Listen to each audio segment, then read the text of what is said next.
national priority. We are all going to pay a really serious price. Obesity will crush. Hey there, everybody. We're live. Facebook Live. Yes, we are. And go.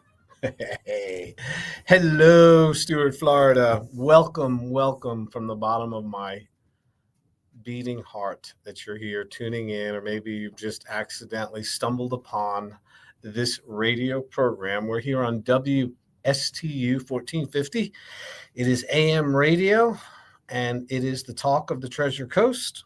And I am your host, a real doctor with licenses and credentials and a business model, which is something I am going to share with you today. It's using a red light, low-level laser, FDA cleared and FDA approved technology for spot fat reduction, body contouring, and to assist, to help you if you want to lose weight faster, quicker, and with better results, since the laser attacks and reduces the subcutaneous fat, the stuff you can squeeze with your fingers if you reach down and squeeze around your belly. And at the same time, we're helping you with visceral fat, which really is diet and eating better, making better choices and moving a little bit. However, once you're over 50 and you're struggling with weight loss, and it isn't quite as easy as it used to be to lose weight, to shrink down, and to tone, there's reasons for that. And most of those reasons are hormonal and aging, have to do with your age and your hormones, and not as much about food as you would think, okay? Or the fact that you have an occasional glass of alcohol, or maybe you like your sodas, you like your Coca-Colas. We put way too much emphasis on the food you're eating, and and I'm telling you, it's a hormonal problem. Of course, if you overeat, you're overeat, but we're talking about the people who are not overeating, who are really minding their calories, who are trying to do everything correctly when it comes to food choices and eating, knowing the difference between a carbohydrate and a protein and a good fat and a bad fat, good carbs, bad carbs. What about fasting? I've heard about this OMAD, 1 meal a day, time restricted eating, working on your gut microbiota, that the problem is all in your gut, the gut bacteria, the microbiome, which, when it is not eating the proper foods, forms leaky gut syndrome. And then the leaky gut leaks fecal matter through the intestinal wall, the lower intestine, into the bloodstream, into the peritoneal cavity. And this can make you very sick. So it's called leaky gut syndrome. And, you're also somebody who is, maybe you've been hitting the gym hard. You've been doing the exercise, doing the fitness schedule. Maybe you're in Pilates right now. Maybe you're running the bridges daily, cycling 20 miles a day.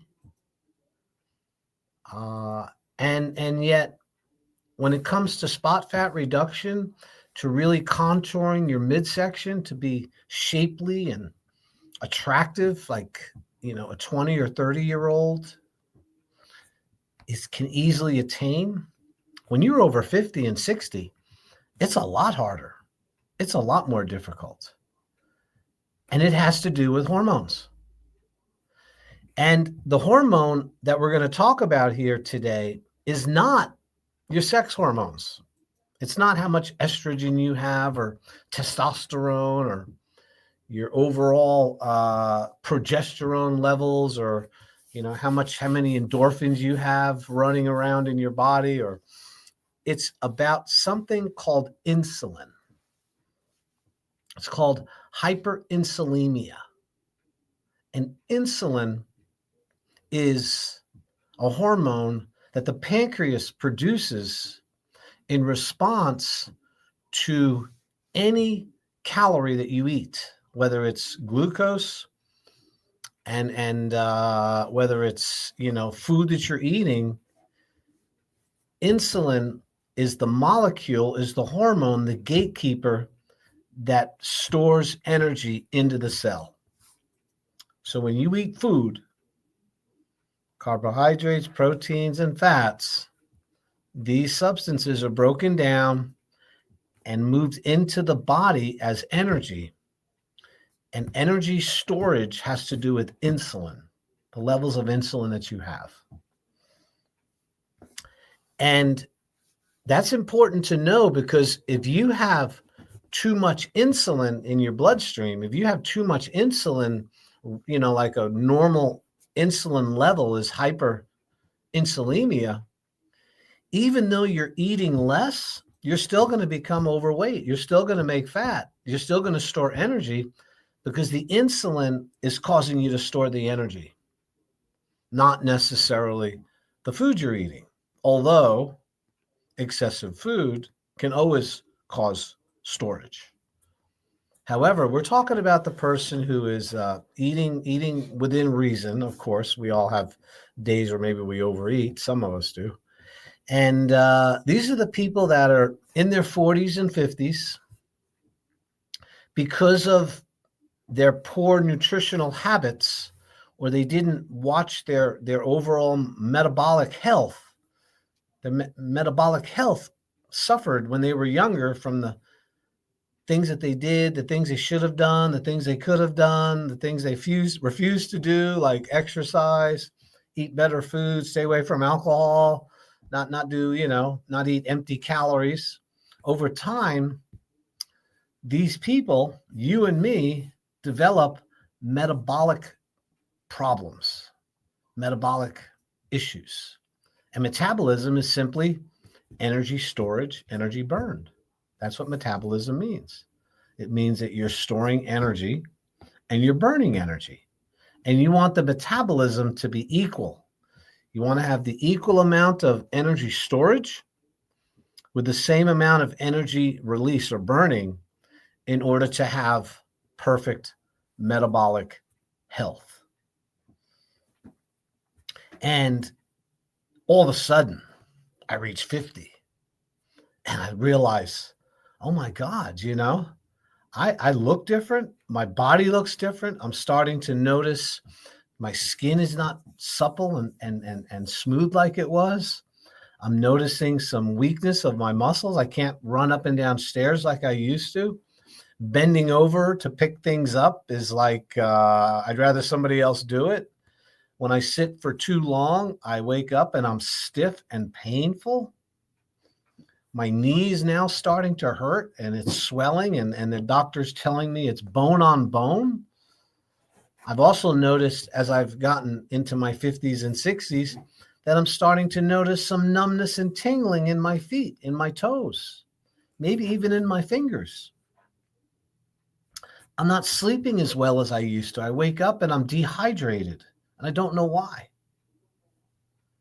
Maybe, I'm now having problems with my bladder. I'm having urgency. I notice that at night, I'm getting up 2 and 3 times a night to urinate. And I also notice, as I'm getting into my 50s and 60s, that food has become really important to me. I mean, it always was important to me when I was younger because I was always hungry. But now that I'm in my 50s or 60s, I'm eating food just to feel better. In other words, it's the thing I do that I enjoy. And I'm not doing a lot of other things that I used to do. And food has seemed to have taken place for that.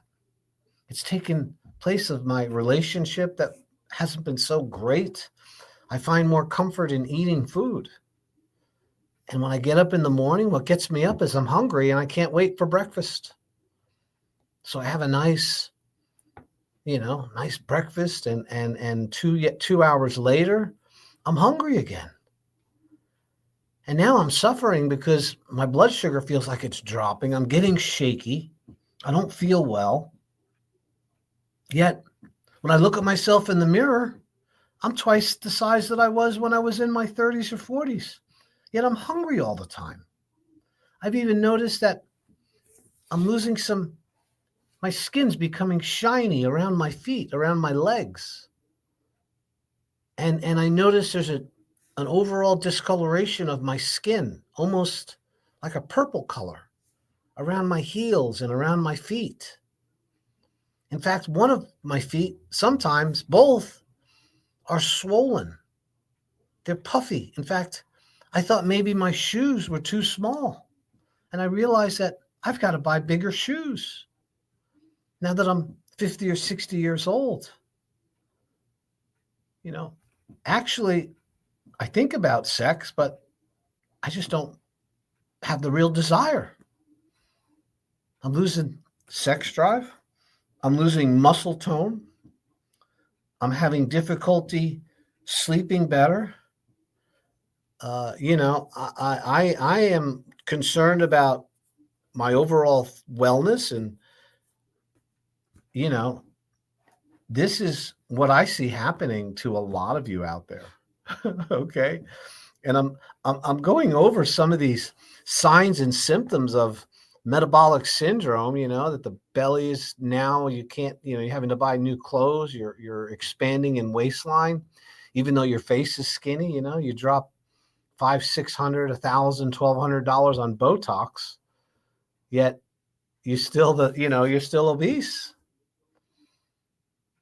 And now blood sugar is high, hyperglycemia, starting to have some hypertension. I go to the doctor. He says my pressure is elevated, and he says I need to take meds. And gosh darn it, I'm hungry all the time. And I can't lose weight. Folks, everything I'm telling you is probably 80 to 90% of you who are over 50 to 60 to 70 years old are all at what we call the Rubicon. The point of you know what? I have to really look more. I'd have to look better at my health. I need to look at my choices. I need to look at the food I'm eating. I need to understand more about my hormonal profile. I need to think about, longevity. I don't want to be a burden to my family as I get older. I notice that my life is, I'm more concerned about my health insurance being paid up than I am my summer project I have down in the Keys, where I used to go down there and fish and swim and have a great time. All of a sudden, that's not as much fun as it used to be because I don't want to get far away from my medical providers. God forbid I should have an episode of something. And now we're worried about, supply chain breaks in the supply chain, because they told me that most of the meds that I take are made in China, are made overseas. And with supply chain disruptions, they might not have my metformin or my hyper blood pressure medication.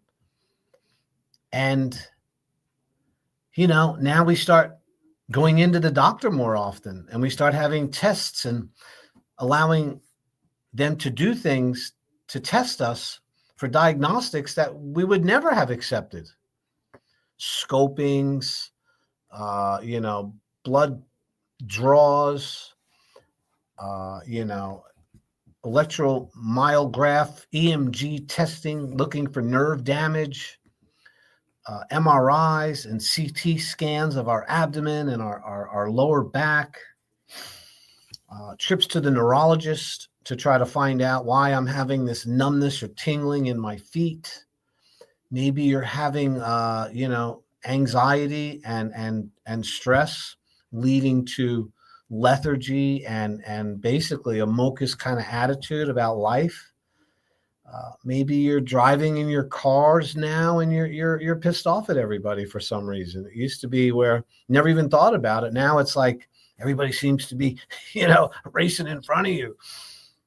These are signs of metabolic syndrome, of ill health. These are the beginnings of health crises, which if they're not addressed soon, you're going to be living and concerned about who the doctors are at Cleveland Clinic and what nurse you're going to get and who's going to be your attendant and the people they put in the room next to you when they're sick and there's 3-4 sick people in one small room.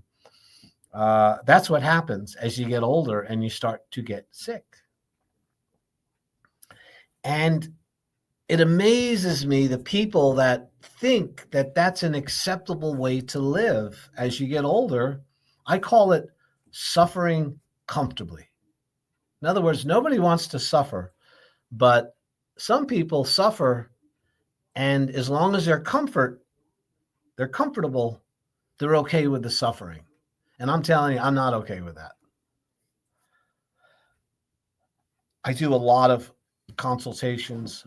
I've been in practice for 35 years as a doctor of chiropractic. I've been practicing laser-assisted weight loss for 15 years and have seen over 7,000 people at my weight loss clinic here in Stuart, right on East Ocean Boulevard. And it amazes me that most people that come in are definitely over 40 years old, between 40 to 50 years old. We have some youngins come in, but typically, it's really something that happens when you're in your 50s or 60s. And that's because many of you realize that the way you lived your life, the choices you made, the foods you had, the fat you put on has become a risk factor of short lifespan. And worse than having a short lifespan is having a long lifespan with a short health span. In other words, your health is starting to crap out. And you're saying to yourself, man, I'd like to think I have 40 more years here. I'm only 50. I know people live to be 90 years old, 92, 93. My mother, my grandmother. If you're 60 years old and you're starting to get the nip of the ringer, the nip of these pains and suffering and this weight gain that you see, and it's, you're well aware of it. And maybe you've tried a few supplements or you've been on those sippy drink mixes, or maybe you've even been bamboozled into taking that shot. Not the HCG shot, the Ozempic shot. Ozempic. Good luck there. I give you credit for reaching out and trying to do something, but let's do something that's physiologically compatible with life and healing. That Ozempic's not at all physiologically compatible with anything. It's just a short-term fix, and it's a long-term solution. It's a short-term fix for a long-term problem.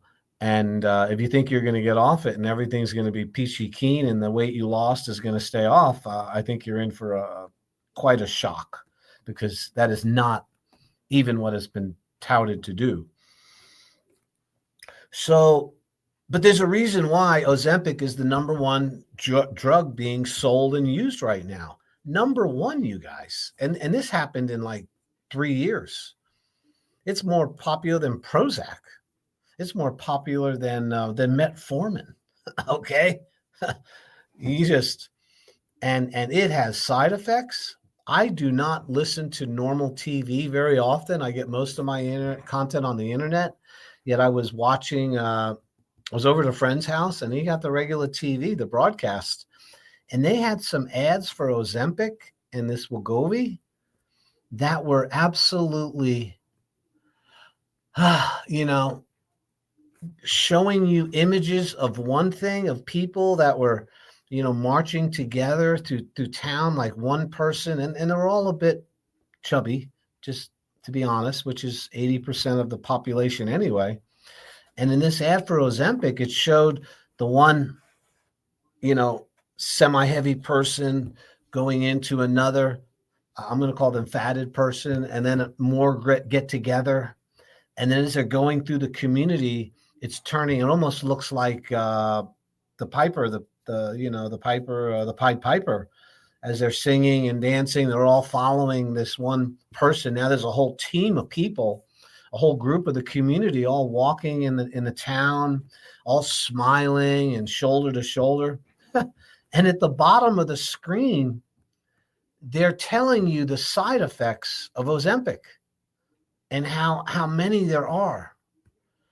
And I mean, it was a minute and a half of them narrating all of the side effects, the back pain, the nausea, the bleeding. And it's almost like, and as they're going through this 2-minute commercial ends with, thumbs up and, it's okay. Just ignore all the side effects. And my thought was, using lasers to assist in weight loss, so much better than anything that you could get from an injection. I thought to myself, when somebody comes in next week, I am going to play the Ozempic side effects right before they start. When they come in, I'm just going to explain, listen, these are some of the side effects that you might expect from the procedure. I'll be kidding, of course. And then I'll play all that. It's 2 minutes of pain and nausea and bloating and gastric paresis, and, you can't poop. And it is a mind-blowing thing when you watch that commercial again and again and again. You're just like, who in their right mind would think that all of those people they show on that video, those hundreds of people all skipping and walking towards something in the picture, are all willing to take a chance with those side effects? It is cognizance, dissociative cognizance, I think they call it. Robert Malone talked about that. It is something that shows you an image that you want, which is to be liked and to be with everybody else and to live longer and to be happy. Yet the product, the on-ramp for that feeling, it shows a list of 2 minutes worth of side effects and problems that are definitely going to be part of it. Not to mention you got to buy it again and again. You can never stop. It's between, if it's the real GLP-1, if it's not a compounded one, which is not the same, you're talking $1,500 a month. Every month, not covered by insurance. So, that's close to $14,000 a year, you guys. And when you stop taking it, I don't even think I don't know. I just don't know. It hasn't been out long enough to know what really happens over long term. I can tell you that for every weight loss drug out there that has ever been created, whether it's fen-phen or ephedrine or, any of these things, they all had side effects, and most of them were stopped because of it. And when are we going to learn that? When are we going to realize that this is not a really good choice when there's other things available? And no, I can't take care of the whole world at the Slim Body Laser Spa. In fact, we're only limited to about 35 to 40 people a day that can come in and utilize our low-level laser services. And we, on busy weekends and busy weeks, we're seeing 25 to 40 people a day. And we're typically signing between, 3 to 8 people a week that come in for the free consultation. And, a 4-week plan is $2,800, just so you know that. It's 9 sessions. And then there's another 3. It makes 12 sessions for the month. And that's $2,800. Everything is included. There's no other upsells. There's no extra fees you have to pay. It includes a nutritional consultation with me, calculate your body fat percentage, calculate your resting caloric intake so you know how many calories you can eat. It has an education component. It's like a little, metabolic university, I call it. The MU, the metabolic university, is the importance of metabolism and how you keep your metabolism strong, which is really food and exercise and sunlight and supplementation and staying away from poisons and toxins, how to detox your body. That's what I call metabolic university. And at the same time, you're paying for laser sessions, and that would be 9 30-minute sessions in 3 weeks with an extra 3 to make it a month, 12 sessions. And that's like 3 hours approximately on that laser, red light, low-level laser. Every time we apply that red light, low-level laser device to your belly fat, you will lose 1/8 of an inch of girth right after the treatment. As soon as those paddles come off and you do the vibration plate, which shakes the whole mess into the bloodstream, you've lost about 1/8 of an inch all the way around your body. So 9 sessions is how we get 3 to 9 inches of stubborn fat. Now, if you have weight loss that needs to be done along with it, we include that. It's part of I want to say an effect, not a side effect, an effect of using the laser and eating better and cleaning up your diet and moving a little bit more. And we have just hundreds and hundreds. We have thousands of really, really happy clients. It is a gift.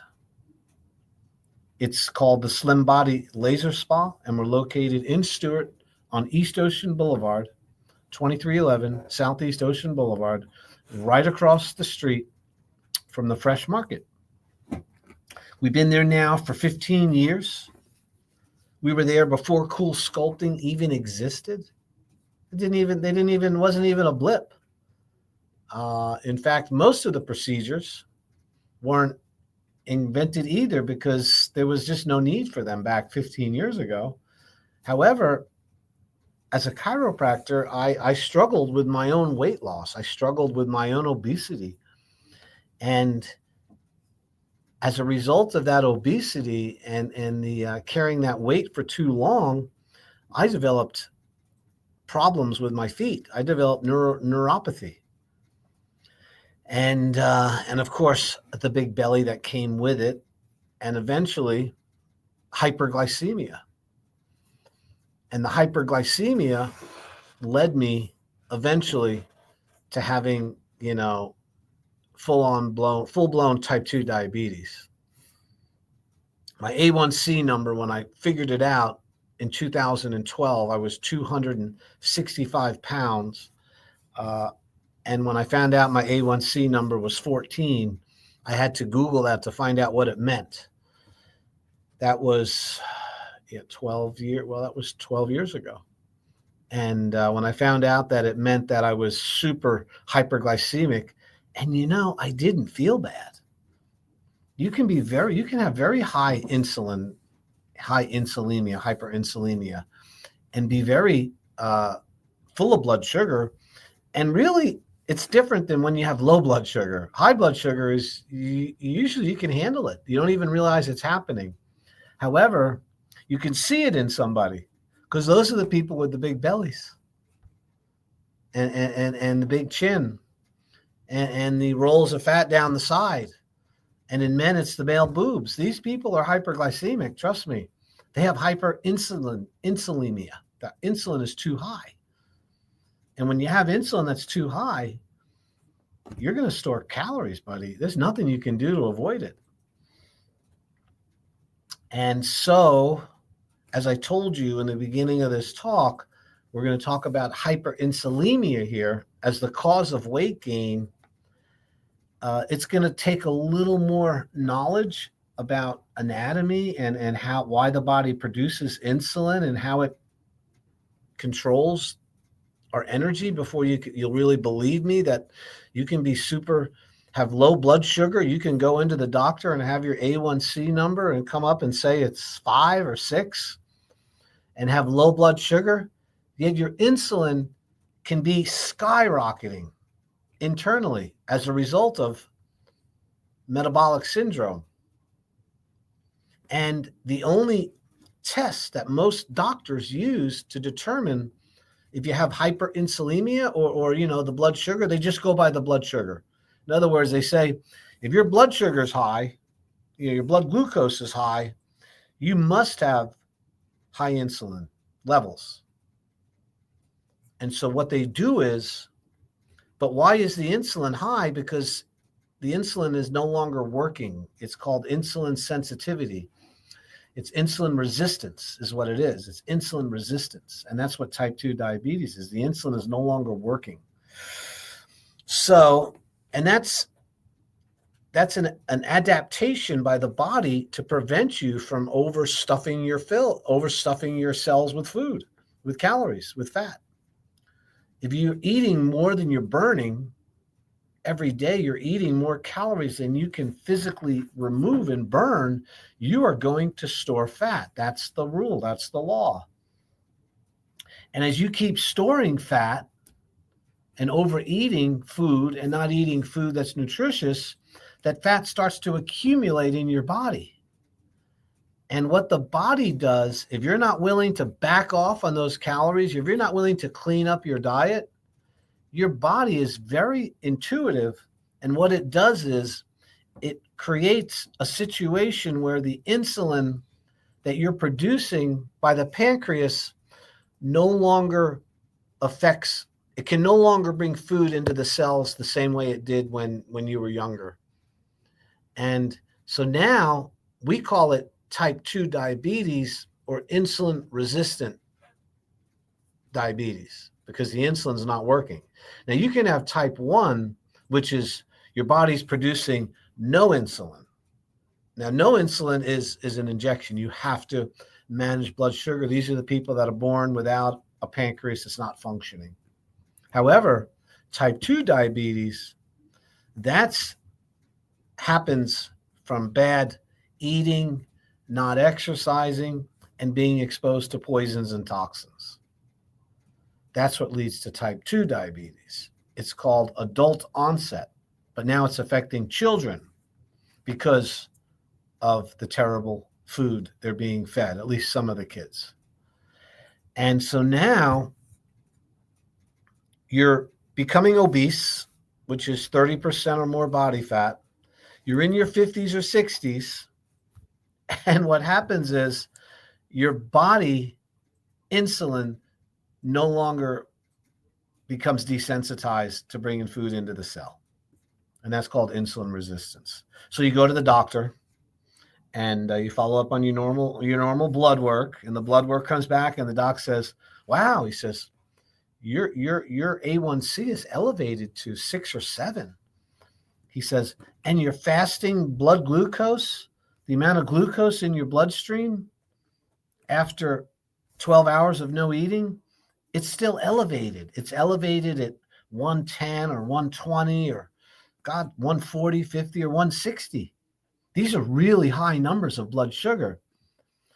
And they should be down around 80.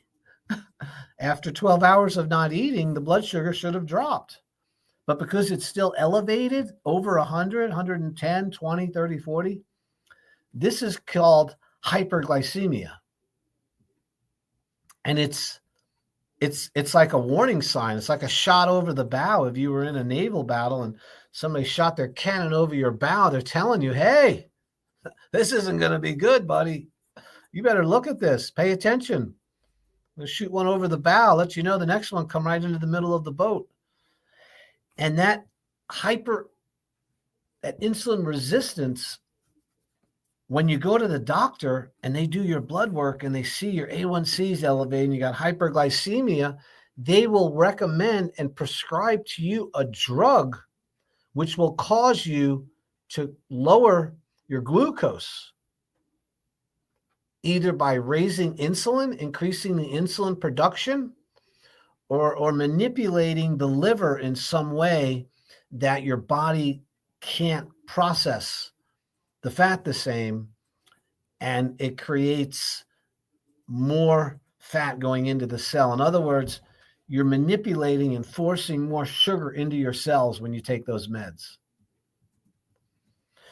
And as a result of the metformin and the sulfonylureas, the sulfonides, which are the glipizide, now your blood sugar seems to be a little more balanced. In other words, with a little diet, it's coming down. Your glucose is coming down. And you say to yourself, well, that's a good thing. Thank you, God. You know, this metformin and this glipizide is working. And gosh, you know, I know they told me to eat less and to watch my calories, but now that I'm on these medications, well, I'm getting the extra help. Why I can be a little more liberal. I can have a little more ice cream. I can have some more alcohol. I don't necessarily have to cut out the Coca-Colas and the sweets in the morning. I've got this drug now called metformin. Remember, it also causes diarrhea, like 50%. Bad diarrhea, by the way. Ask anyone that's on metformin. And now you find out that 2 years later, you're still fat. You still haven't lost the weight. And the doctor raised your metformin from 1,000 milligrams to 2,000, from 1 a day to 2 a day. And he increased it with the glipizide. And he might even recommend one of these ridiculous GLP-1 agonists as you know, tirzepatide or one of these other things. And what happens is you take those meds and your insulin level, you become less, you produce more insulin. And now you're producing more insulin, the blood sugar is lowering, but you're not really correcting the real problem. And since the doctor never looked at hyperinsulinemia as the problem, eventually your pancreas burns out. The islets of Langerhans, which is the cellular structure, the viable structure within your pancreas, which produces the insulin hormones through the beta cells, has been working so hard to produce more insulin to make up the difference because of your insulin receptors have gone away, that you end up walking around with very high insulin levels, way high, much higher than someone who is utilizing insulin properly. This is called hyper, meaning too much insulin in the bloodstream. Hyperinsulinemia is the cause of most of the metabolic diseases we see today, which are so common. Stroke, cardiovascular disease, plaque of the arteries, cancer, type 2 diabetes, dementia, Alzheimer's. These are conditions that are fueled by hyperinsulinemia. And that hyperinsulinemia began because your diet has been bad, you haven't been exercising enough, and you're putting too many poisons and toxins in your body. And that's created high blood sugar. Insulin went up to manage it. You don't change your habits. Insulin becomes resistant, prevents you from putting more fat into the cell because that's what insulin does. It's a storage molecule. And then you go to the doctor and they prescribe drugs that manipulate your body into producing more insulin or changing the way fat's metabolized. But either way, you end up with higher and higher levels of insulin. And this is what's leading over time to most of these chronic conditions. Not the food, you guys. It's a hormonal problem. So how do we address that? The most important thing you can do if you want to lower your risk of heart attack, diabetes, stroke, cancer, Alzheimer's, is to lower your insulin levels. You got to get the insulin levels down. You do not need insulin all the time to live. Insulin is a hormone which is produced when you eat carbohydrates, and that would be plants and fruit. And there's good fruit and there's good plants. Don't get me wrong. I'm not going to go through that, but I'm going to tell you that when you have a plant material, because it's a carbohydrate, it's a piece of starch, that starch breaks down in the body into glucose, and glucose requires insulin to bring the glucose into the cell. So when you have carbohydrates, you are always going to be using insulin, producing insulin to clear that blood sugar from the body. But what happens if you eat food which does not raise insulin? There are foods that you can choose that do not require any insulin to bring the energy into the cell. There are foods that require insulin, and there's no other way to get the energy in without insulin if it's a carbohydrate. So carbs raise insulin, need insulin to get the food in, and if you're eating carbs all the time, you're having all kinds of elevated insulin levels because of those carbohydrates. And those would be the processed foods. Most people know what carbohydrates are by now. God, I hope you do. Now, when you have a piece of protein, which is meat, or even vegetable protein, which is, I don't know exactly how that's handled by the body as much as I know the animal proteins, but when you have fat, which is saturated fat, which is animal fat, butter, avocado, healthy fats, omega-3s, salmon. Did you know that these foods do not require insulin to go up in order to metabolize these foods? So that would be high quality protein, even low quality protein, fat, and you need to do the good fats because the bad fats have no nutritional value at all. None. Crisco oil has no nutritional value. It's a seed oil. It's made for heating things up and cooking. It's not made for you to eat it. The good fats, avocado, olive oil, these are from nuts, flaxseed oil, animal saturated fats, the trimmings around animal, tallow, lard, ghee. These are fats, and protein do not require insulin to bring energy into the cell. So now that you understand this, carbohydrates require insulin, proteins and fats do not require insulin. So what if I was to tell you, what if you had a diet every day that was mostly protein and good fat? And the little bit of carbohydrate that you eat are carbohydrates that are high in water, high in fiber. And that's what you chose to eat every single day and stayed away from processed food and food which has been, manipulated and made into a food product. I can tell you this, your insulin levels will go down. And if you can continue to eat proteins and fats and very small amounts of carbohydrate, remember, not all carbohydrates raise insulin. Carbohydrates that have a lot of sugar raise insulin very quickly. But things like lettuce, spinach, broccoli, cauliflower, these have very low glycemic rates.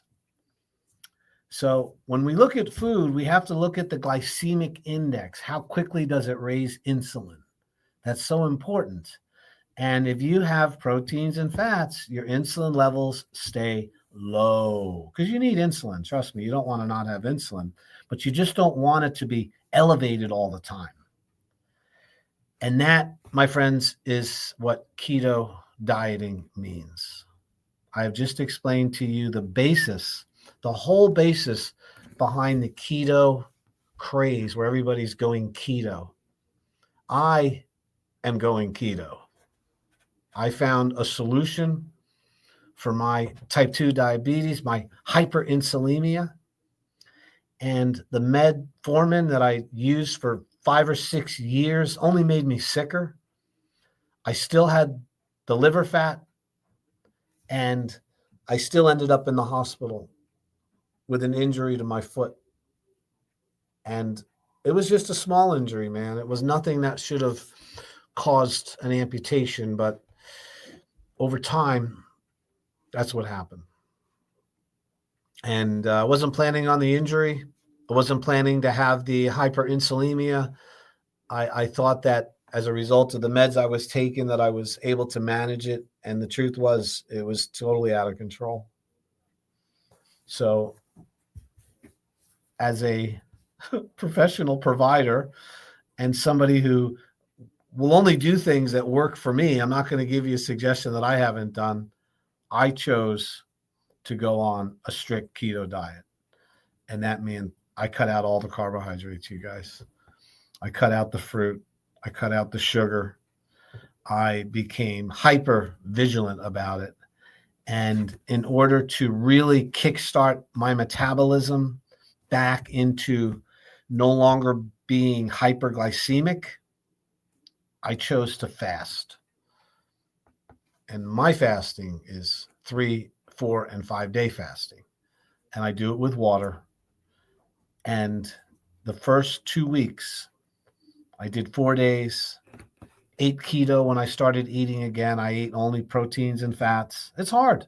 It's not easy. I like my cakes and bagels, and who doesn't? And pancakes and French toast. Who doesn't love that stuff? But I like living more than I like dying. And I like living more than I like think I'm going to hop around on one foot, with a peg leg because I'm too stupid to give up the French toast. Are you kidding me? You can take it. I had enough of it. And now most of my diet consists of high quality proteins and lots of healthy fats and a small amount of very low sugar, low glycemic index vegetables. And I eat a little bit of fruit. I still like watermelon, but watermelon's one of those transitional fruits, in my opinion. The water in a watermelon is so good for you that, and it has a lot of fiber too, and it actually offsets the low glycemic index of watermelon. However, there are fruits which you should stay away from, and those would be the fruits that occur down in the southern hemisphere, where there's more sun. The pineapples, the mangoes, the star fruit, citrus. These are fruits that occur in the south, and they have a lot of sugar because of the sun. If you get fruits that occur up north, they still have fructose, and they can still create triglyceride and raise your insulin a little bit, but it's not as bad as the fruits that you have down around the equator, the mangoes and stuff. So as a result of this working on my keto lifestyle, that was 10 months ago, I have completely normal blood sugar reactions with glucose and insulin as long as I eat smart. And that means if I eat my proteins and I eat my healthy fats and I have a little bit of carbohydrates, I'm really good and my numbers stay really well. I'm down to 195 pounds from 265. And yes, I still use the laser because the laser tightens and tones the skin while you lose weight.